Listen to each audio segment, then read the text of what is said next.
વિદ્યાર્થી મિત્રો, સ્વાગત છે તમારું મારી આ YouTube ચેનલમાં।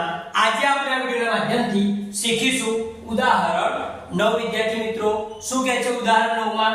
રવિ, રાજુ અને રોયને રૂપિયા 250 એવી રીતે વહેંચવામાં આવ્યા કે રવિને 2 ભાગ, રાજુને 3 ભાગ અને રોયને 5 ભાગ મળે। અહીંયા આગળ વિદ્યાર્થી મિત્રો 250 રૂપિયા 3 છોકરાઓ વચ્ચે વહેંચવામાં આવે છે, જેમાં પહેલો રવિ હતો એને 2 ભાગ મળે છે, રાજુ હતો એને ત્રીજો ભાગ મળે છે અને રોયને 5 ભાગ મળ્યા। તો આ વહેંચણીમાં દરેકને કેટલા રૂપિયા મળ્યા અને તેની ટકાવારી કેટલી હશે?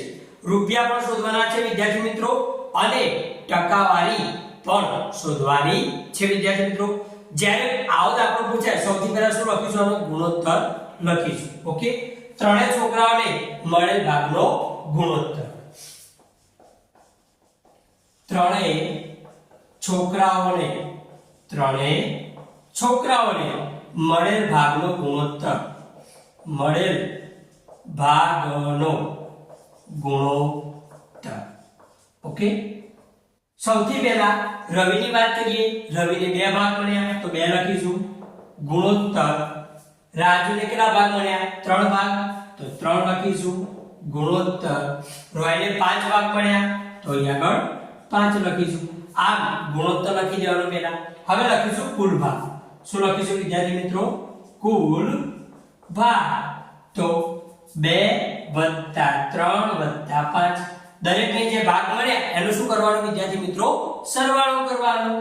તો 5 ને 3 8 ને 2 10 કુલ કેટલા ભાગ થયા વિદ્યાર્થી મિત્રો? 10 ભાગ થયા।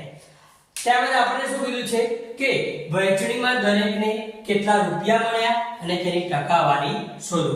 રૂપિયા પણ શોધવાના છે અને ટકાવારી પણ શોધવાની છે વિદ્યાર્થી મિત્રો। સૌથી પહેલા આપણે ટકાવારી શોધીએ। દરેકને કેટલા ટકા મળ્યા એ।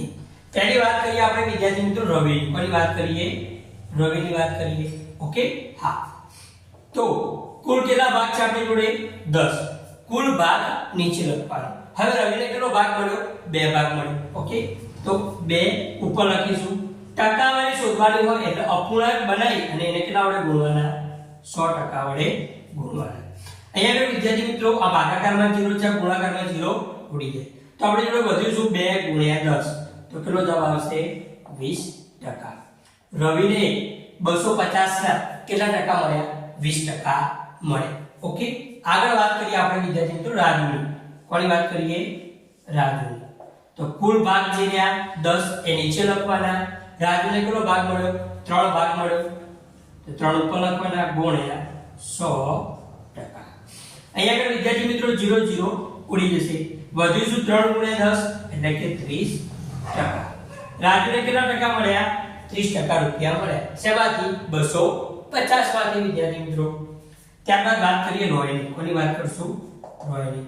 કુલ કેટલા ભાગ? 10 ભાગ, એમાંથી રોયને કેટલો ભાગ મળ્યો? 5મો ભાગ એટલે 5 ભાગ ઉપર ગુણ્યા 100%। અહીંયા આગળ 0 0 ઉડી જશે તો વધ્યું 5 × 10 એટલે કે 50%। તો રોયને કેટલા મળ્યા? 50% મળ્યા। આમ જોઈ લો 50 + 80 ને 20 100 કુલ 100% થઈ ગયા એટલે કે આપણું સાચું છે। હવે ટકાવારી શોધી દીધી। હવે દરેકને મળેલ રકમ શોધશું તો લખીશું અહીં આગળ બાજુમાં હું લખું વિદ્યાર્થી મિત્રો, તમારે ક્યાં લખવાનું? આની નીચે લખવાનું। દરેકને મળેલ રકમ, દરેકને મળેલ રકમ એ આપણે શોધીશું। પહેલી વાત કરીએ આપણે રવિની। ઓકે વિદ્યાર્થી મિત્રો, તો રવિ લખીશું। આપણે ટકાવારી શોધવા માટે ગુણ્યા 100% વડે ગુણતા હતા, એમ આપણે રૂપિયા શોધવા હોય કે રવિને કેટલા રૂપિયા મળ્યા તો કુલ 10 ભાગ હતા, એમાંથી રવિને બીજો ભાગ મળ્યો તો 2 ઉપર લખવાના। ગુણ્યા કેટલા કરીશું આપણે? 250 રૂપિયા હતા તો 250 વડે ગુણવાના। રકમ શોધતી વખતે જે કુલ રકમ હોય એના વડે ગુણવાના। અપૂર્ણાંક બનાવીને વિદ્યાર્થી મિત્રો અહીંયા આગળ 0 0 ઉડી જશે તો વધ્યું 2 × 25 25 દો કેટલા થાય વિદ્યાર્થી મિત્રો? 50। એટલે કે રવિને કેટલા રૂપિયા મળ્યા? 50 રૂપિયા મળ્યા। ત્યારબાદ વાત કરીએ આપણે વિદ્યાર્થી મિત્રો આગળ રાજુની। કોની વાત કરશું? રાજુની। કુલ કેટલા ભાગ હતા? 10 ભાગ વિદ્યાર્થી મિત્રો। 10 ભાગમાંથી રાજુને કેટલો ભાગ મળ્યો હતો? ત્રીજો ભાગ। આપણે રકમ શોધવાની છે, મળેલી રકમ તેના માટે શું કરશું 250 વડે ગુણીશું. અહીંયા આગળ 0 0 ઉડી જશે વિદ્યાર્થી મિત્રો. વધીશું 25 ગુણ્યા 3, 25 તરી 75 થાય તો ₹75 રાજુને મળે. ત્યારબાદ આપણે શોધીશું રોયની વાત કરીશું. તો રોય બરાબર કુલ 10 ભાગ હતા, એમાંથી 5 ભાગ રોયને મળે. ઓકે, તો ગુણ્યા 250. અહીંયા આગળ 0 0 ઉડી જશે વિદ્યાર્થી મિત્રો.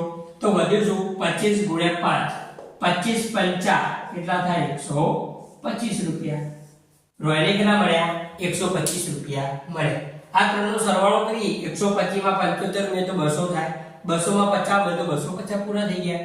એટલે કે આપણે રકમ પણ આપણી સાચી પડી. તો આ રીતે આપણે વિદ્યાર્થી મિત્રો ઉદાહરણ 9 જોયું. ઓકે વિદ્યાર્થી મિત્રો, જો વિદ્યાર્થી મિત્રો તમને આ વિડિયો ગમ્યો હોય તો વિડિયો લાઈક કરો, આ વિડિયો તમારા મિત્રોને શેર કરો અને મારી આ ચેનલને સબસ્ક્રાઇબ કરો વિદ્યાર્થી મિત્રો.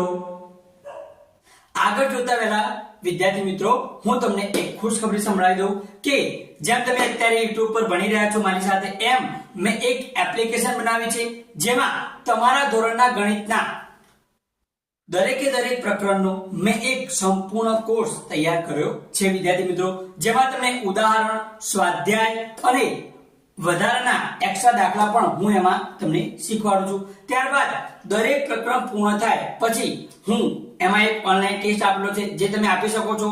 એમાં તમને કેટલા ગુણ મેળવ્યા એનું રેન્કિંગ પણ જોવા મળશે. વિદ્યાર્થી મિત્રો મારી એપ્લિકેશનનું નામ છે જય ટ્યુશન ક્લાસીસ એપ્લિકેશન. તમે પ્લે સ્ટોર ઉપર જઈ અને જય ટ્યુશન ક્લાસીસ સર્ચ કરશો તો તમને આ રીતે જોવા મળશે, અથવા તો એની લિંક નીચે મેં તમને ડિસ્ક્રિપ્શનમાં આપેલી છે, એના પર જઈ તમે એપ્લિકેશન ડાઉનલોડ કરી શકો છો. કોર્સ કેવી રીતે ખરીદવો, એમાં ઓનલાઈન ટેસ્ટ કેવી રીતે આપવો, એ દરેકની માહિતી અંદર તમે એપ્લિકેશન ડાઉનલોડ કરશો એટલે અંદર તમને બેઝિક માહિતી, નામ, નંબર માંગશે, એ નાખશો પછી તમને અંદર એપ્લિકેશન ખુલી જશે અને તમારા ધોરણનો કોર્સ તમને જોવા મળશે. વિદ્યાર્થી મિત્રો જલ્દીથી પહેલા તમે આ કોર્સ ખરીદી લો. કોર્સ ખરીદવાનો ફાયદો શું વિદ્યાર્થી મિત્રો? આજે તમે YouTube પર ભણી રહ્યા છો એમાં વચ્ચે વચ્ચે તમને એડવર્ટાઇઝ જોવા મળતી હશે અને નીચે કેટલીક વખત આપણને શું થાય છે કે વિડિયો સજેસ્ટ કરે છે, આપણે ગેમિંગના વિડિયો અથવા તો કોઈ એવો કોમેડી વિડિયો હોય એ આપણે જોવા લાગીએ છીએ અને આપણે ડિસ્ટર્બ થઈએ છીએ. વિદ્યાર્થી મિત્રો તો આ કોર્સની આજે જ મુલાકાત લો, ખરેખર તમને ખૂબ જ મજા આવશે અને તમે ગણિતમાં સારા એવા ગુણ મેળવી શકશો વિદ્યાર્થી મિત્રો.